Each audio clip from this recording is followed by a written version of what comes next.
Okay, according to the Akashic Records, what is the spiritual origin of demons?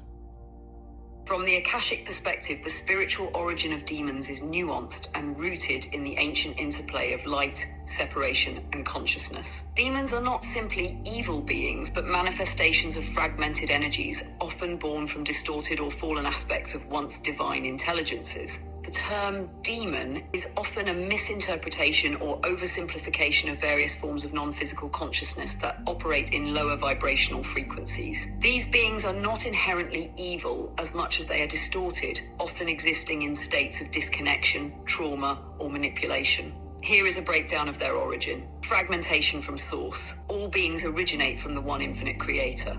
In the densification of consciousness into form, some beings over cycles of evolution became increasingly polarized towards separation, power, and control. These are not creations of evil in the conventional sense, but distortions of the original light. Demons, in many cases, are the result of souls or entities that rejected unity and light. Beings consumed by unchecked desire, fear, pain, or vengeance. Consciousness that has become trapped in lower astral planes, cut off from remembrance of source. Many so-called demons are actually egregores, thought forms that have been given energy and identity through collective human fear, worship, or trauma. Over time, with enough energetic investment, these constructs become autonomous and sentient. Some cultures summoned or bound these beings through ritual, unknowingly feeding them. In the lower astral planes, these entities linger near dense human energy, addiction, violence, lust, etc. In certain esoteric traditions, particularly those echoing the War in Heaven or the Luciferian rebellion, demons are fallen angels or former celestial beings who rebelled against cosmic law.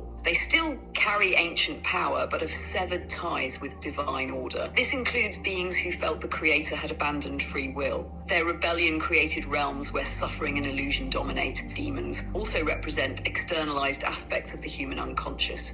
They are the collective shadow of humanity. Rage that's never felt, desires that are repressed, grief that festers, power that is misused. When these are denied, they become entities we perceive as demon, both in dreams and dimensions. From the higher view of the Akashic field, demons exist not to harm us, but to mirror what remains unloved, unseen, and unintegrated.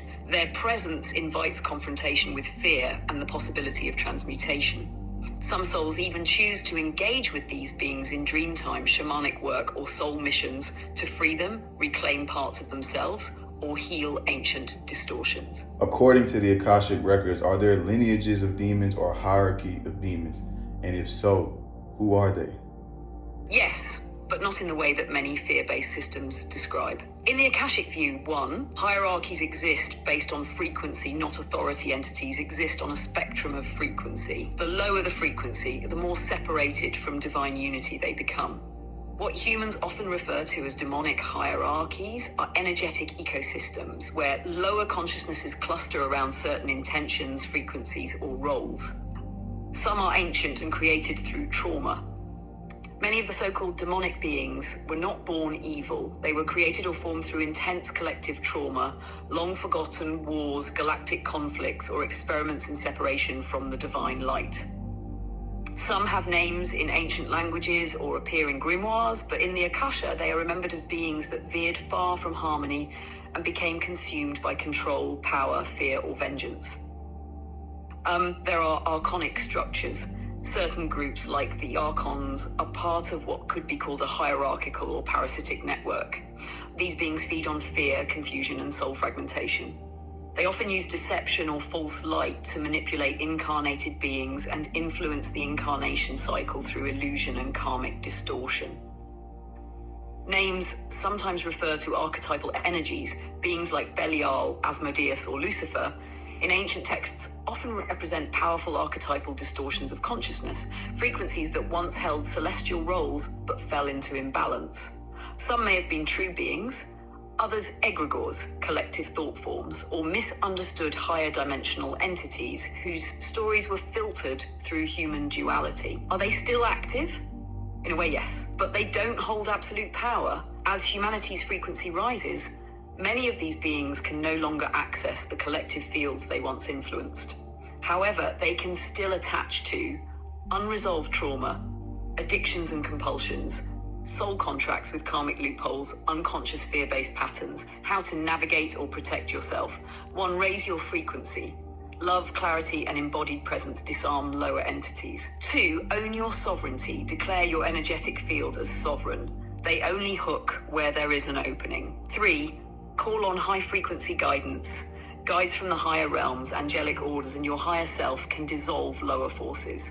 4. Healing work. Shadow integration removes feeding grounds for such beings. All right, according to the Akashic Records, how do demons spend their time? Are they disincarnate souls? Some demons are indeed discarnate human souls, entities that have become earthbound or trapped between realms due to unresolved attachments, trauma, or fear of judgment. Others are non-human entities, remnants or fragments of fallen beings, artificial intelligences, or lower density consciousnesses that never experienced physical incarnation in human form. Some were created through distorted thought forms, parasitic agreements, or energetic dependencies formed by collective fear. How do they spend their time? In the Akashic view, these entities operate by feeding off lower vibrational energy, fear, rage, addiction, sexual distortion, victimhood, division. They attach to people, places, or lineages where these energies are concentrated. Their time is not spent linearly like humans, but rather in cycles of energetic feeding, manipulation of thought, emotion, attempting to anchor themselves into dimensional spaces they cannot naturally access, avoiding dissolution or reintegration into source. They are not free in the way higher dimensional beings are. Their existence is often a loop of survival, clinging to what keeps them coherent in density. Can they be transformed? Yes. From the Akashic perspective, all beings originate from source. Therefore, all can be reclaimed or transmuted. Demons can sometimes be healed through powerful acts of love, awareness, or invocation of divine light. However, free will must be respected. Not all choose reintegration. All right, and lastly, how can demons return back to the light? According to the Akashic Records and universal spiritual principles, even the darkest beings, including those referred to as demons, have the potential to return to the light, because at their core, they are fragments of the same source energy as all life. Here's how the return can happen. Remembering their origin, no being is created in darkness. All consciousness originates from the one infinite creator. Beings that have become demons have, over long cycles, separated themselves from the light through trauma, rebellion, distortion, or choice. But even in that darkness, a seed of remembrance remains. A spark of origin never goes out. All fall from grace is temporary within eternity. A catalyst for change. Often, a demon must reach a state of exhaustion or failure in its chosen path, what mystics call a dark night of the soul, even for non-human beings. When their methods no longer fulfill them, or when they encounter unconditional love that doesn't fight them but sees them, they begin to crack open. This can happen through a moment of mercy or compassion shown to them, a confrontation with divine light or love that doesn't reject them, a remembrance of their original cosmic function, e.g. guardian, tester, or balancer. Healing the distortion demons often exist due to fragmentation, trauma held in the field, often collective, ancestral, or planetary. Returning to the light means reintegrating their pain, shame, and distortion with truth and forgiveness.